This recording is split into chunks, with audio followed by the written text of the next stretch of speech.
Today, we're diving deep into one of the most mysterious and powerful figures in all of philosophy, Soren Kierkegaard's Knight of Faith. Now, this isn't just some dusty, abstract idea. Oh no, it is a radical, and I mean radical, vision of what it truly means to be an individual standing against the entire world. So, let's just jump right in with a question that gets to the very heart of this. What if the most essential, the most defining part of who you are was something no one else could ever see? Something they couldn't measure, couldn't prove, and could never ever understand? Keep that question in mind, because that's the paradox we're exploring. You see, the whole idea of the Knight of Faith plays out on this incredible battlefield. On one side, you have the universal. Think of it as society's rules, logical reason, everything that we as a collective agree on. But on the other side, you have the individual. And that's the world of your personal conviction, your private faith, and your unique, unshakable truth.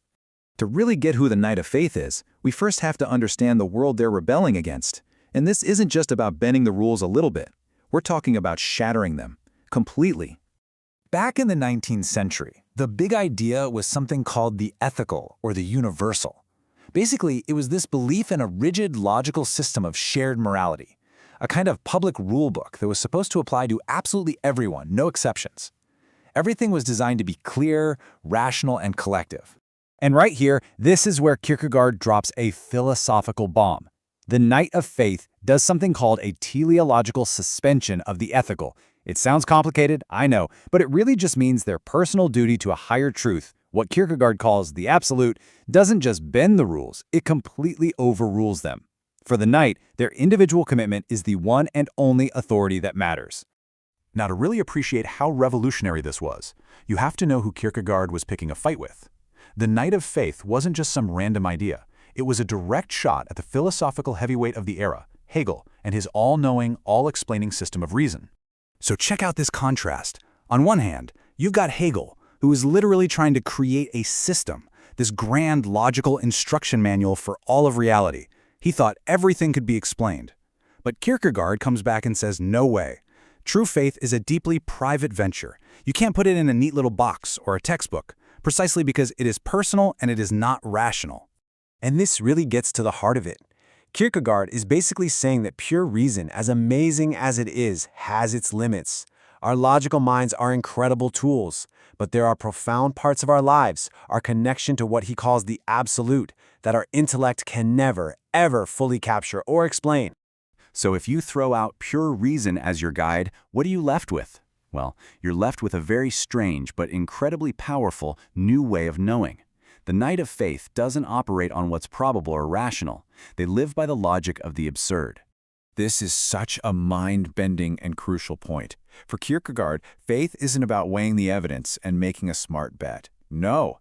Faith begins exactly where reason and proof fall off a cliff. The absurd means you believe not despite the lack of evidence, but because of it. The very fact that it's impossible is what makes faith necessary. And this is the example that makes it all crystal clear. Think about Abraham.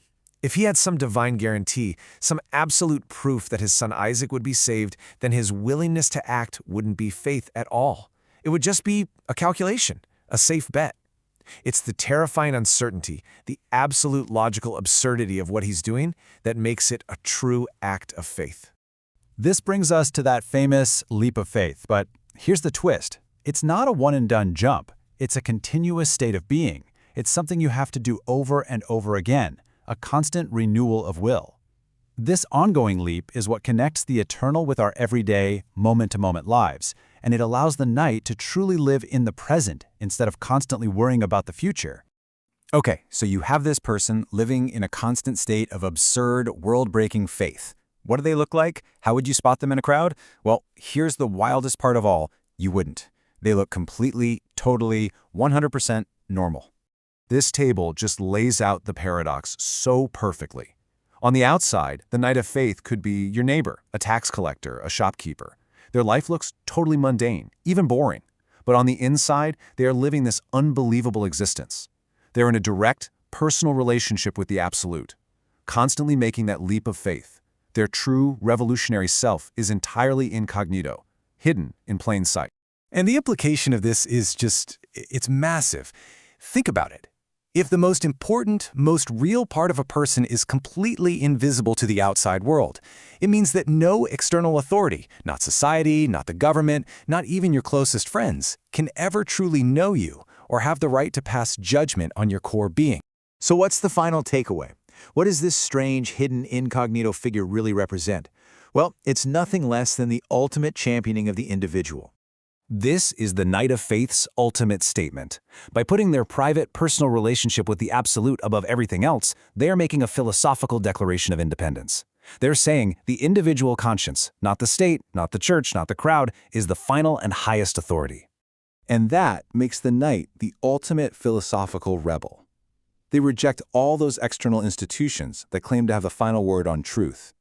They take 100% responsibility for creating their own meaning.